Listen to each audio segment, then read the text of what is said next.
Last year, I think I saw almost every movie you could see as they came out in theaters, except for Zombieland Saga. There's just something about seeing a completely crafted experience, where you're guided through a beginning, middle, and end. This category is for those anime where you run out of popcorn before you know it. Here are your nominees for Best Movie of 2025. いや違うな。ここは歌詞にもある通りに快晴。多分こんな感じの深い青で雲も配置しといてこんな感じかな。うん。教えてあげる。デンジ君の知らないこと、できないこと、私が全部教えてあげる。おい、一応言っとくけどな、カイコは飛べないんだぞ。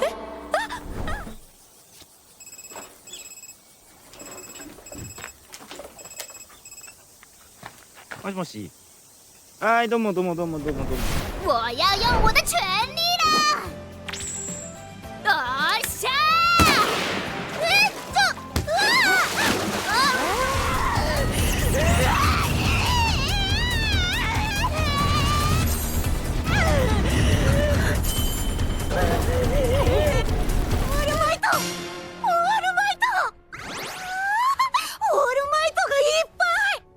そんな幸せいっぱいな緑谷少年のもとに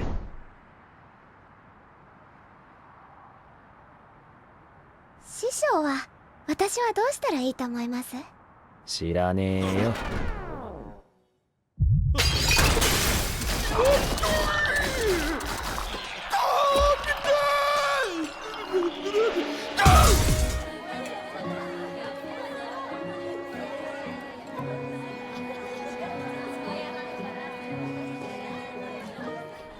And the jury pick for Movie of the Year is Colors Within.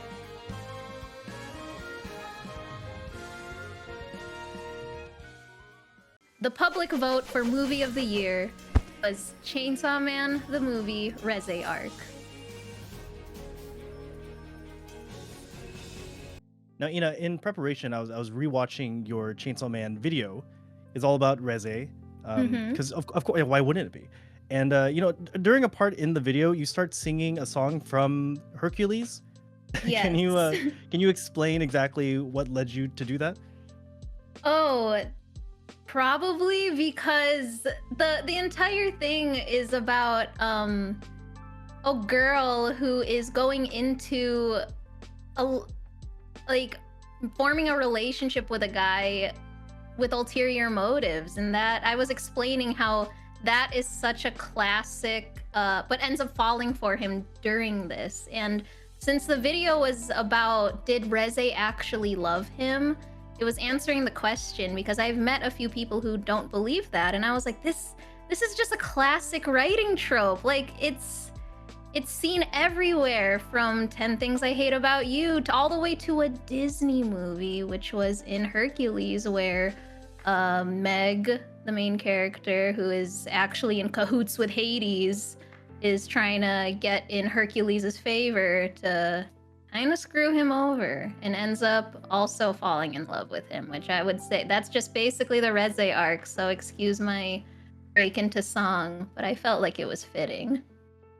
Sorry about the spoilers, guys. You should have gone and watched it back in the 1990s. Oh, I'm sorry, exactly. I know, spoilers for the Disney movie. Yeah.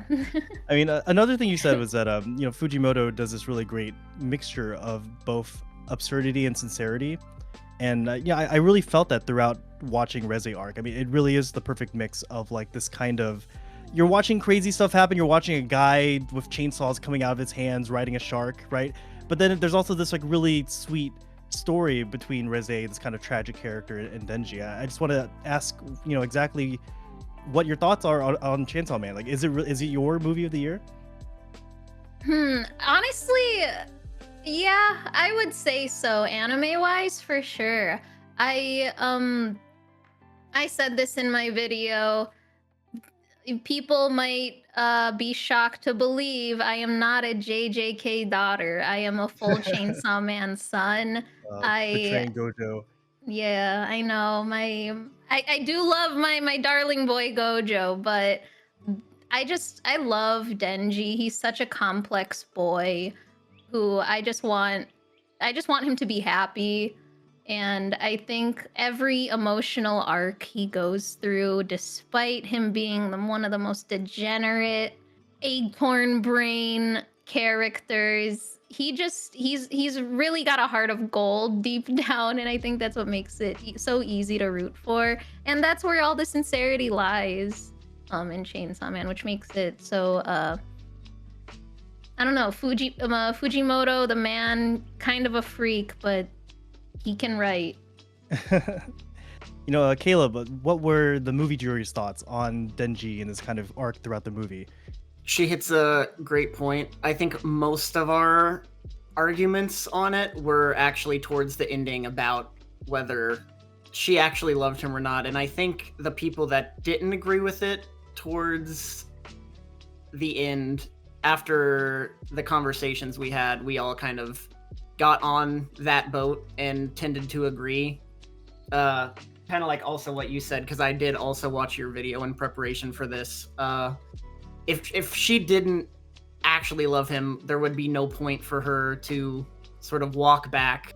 That's what I'm He was saying. going to leave, yeah. So it's like, at the end of the day, she just wanted to have that kind of fun, interesting life, and then, it didn't work out so well towards the end, which is a bit of a bummer, but that's Chainsaw Man, right? Oh yeah. And can you exactly explain what The Colors Within is? If that's Chainsaw Man, what is The Colors Within? Obviously, famously by Naoko Yamada, wonderful auteur director. What's Colors Within all about, other than weird instruments?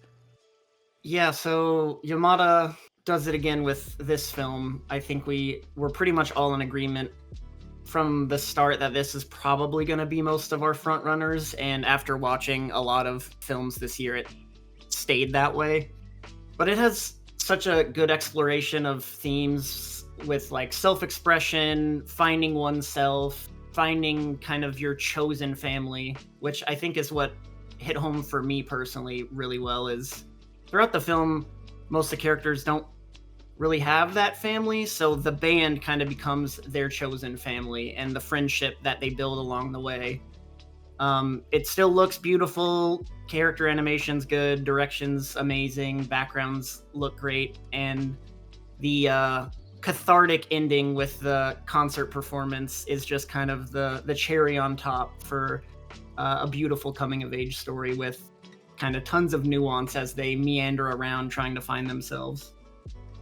Did you guys notice any like clear Yamada-isms? Like, is this a movie very clearly made by Naoko Yamada? Does it have her DNA on it? Yeah, I would I would definitely say so. Like, if you're a big fan of Liz, I think this film is going to be something you're 100% going to want to check out. I think it's a bit more directionless at times, but I think it caps off in a way that is very distinctly her and kind of hits hard by the ending. Yeah, this is me kind of just like indulging myself for a bit, but I was cooking a little bit on a video, and it was kind of about how the way I saw it, it was almost kind of a love story, but told from the point of view of the third wheel, right? So it's a character, and to me, she doesn't really show any clear signs of like social skills, right? I honestly, I mean, I don't know if I'm allowed to say this. I thought she came across as a little bit of maybe like autistic. But it was kind of interesting to see that played out where she has this quote unquote ability where she like sees colors, right? But instead of being some kind of like supernatural magical power, it's more of like how she experiences and interprets the world, and I kind of saw that as a symbol of neurodivergence. Does that ring true at all? I think so. I mean, okay, never mind. I mean, I know there's like I think there's a lot of kind of intertwining with the music too, because I've heard some artists like can see music in a way that's like colorful, if that makes sense. Like people can synesthesia, I think there's like yeah where you synesthesia or something, yeah. So I think it kind of all builds on that as kind of the story block, and then kind of delves out towards the other characters as well through her, if that makes sense. Now, I heard this wasn't your favorite movie. This wasn't the one that you were rooting for. Which one were you rooting for, and why? Yeah, so A Few Moments of Cheers was a movie that I don't think a single person on the jury watched going into the category, and it ended up ranking second on the jury list. And it was personally my favorite, and I think two other people's favorite films at the end of the day after watching everything. And it's just it looks amazing. It's also by a first-time director for the movie. He's done a bunch of music videos prior to this, or I'm not sure exactly who the director is. But the themes there were really heavy with isolation and like finding your creative process and passion. And it's sort of similar to Kimi no Iro, where there's three sort of main characters, and they sort of build upon each other throughout the movie, giving each other motivation and trying to find ways as like starving artists to find their true selves in a way. And Ina, I've heard that you have also seen this movie, but you're not I quite as high on have. it. No. No. You know, I feel like this movie did have a lot of heart and like good visuals and tension. But I guess I left or ended the movie wishing that it had a little bit more bite. As a creative person, I love watching stories of artists pursuing things, just being driven and learning about their art and the pain that comes with their art.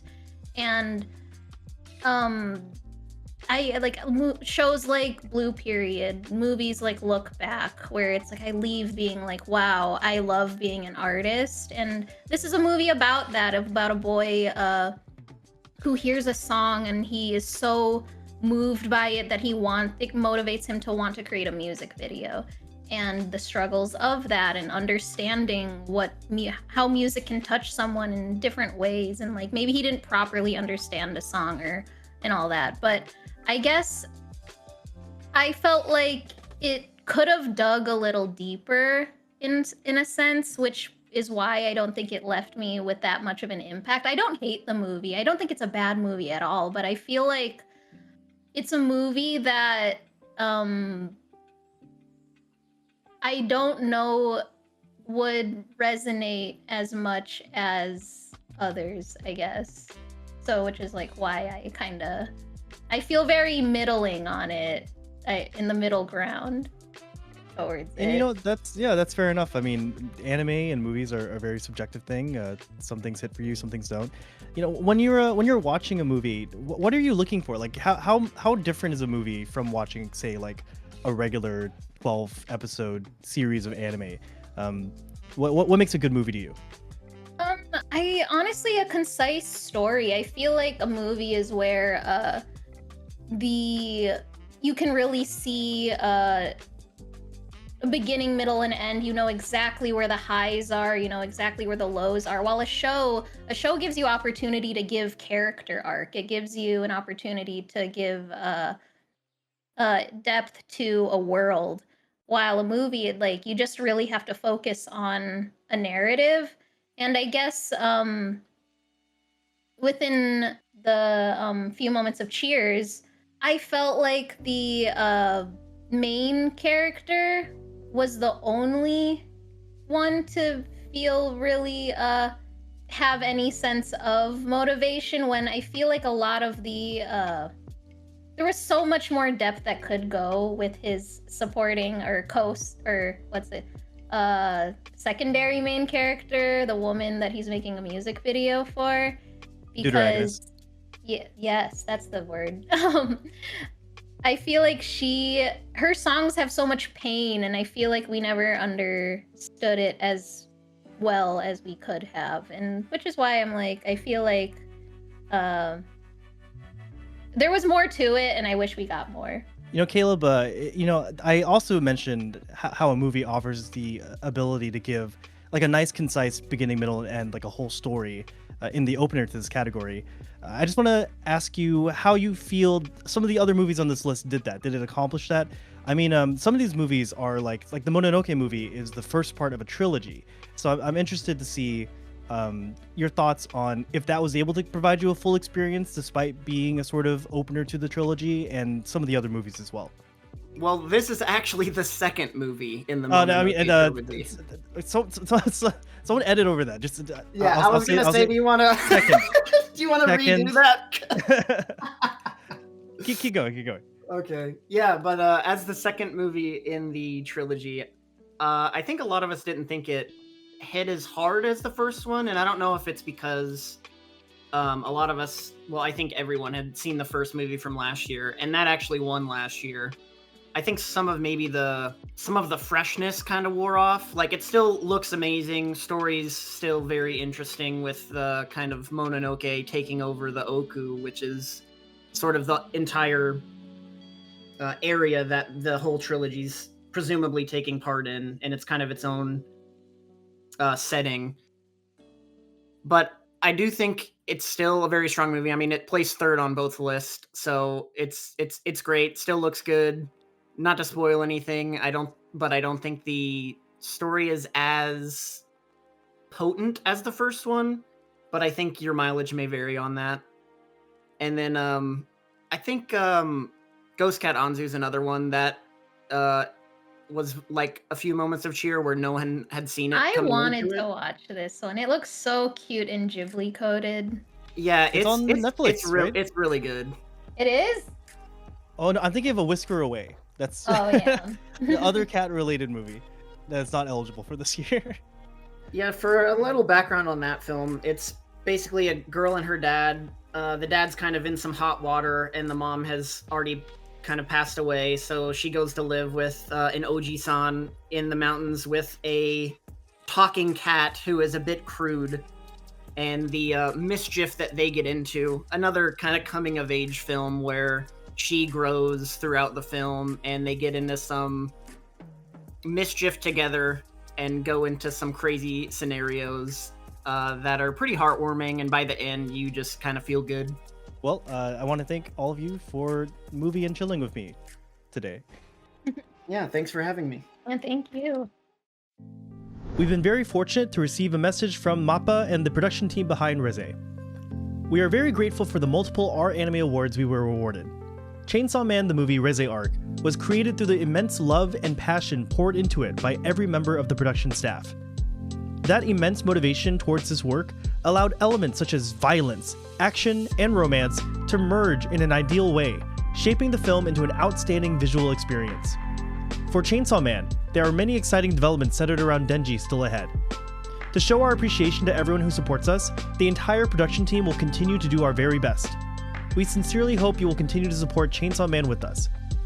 And we surely will.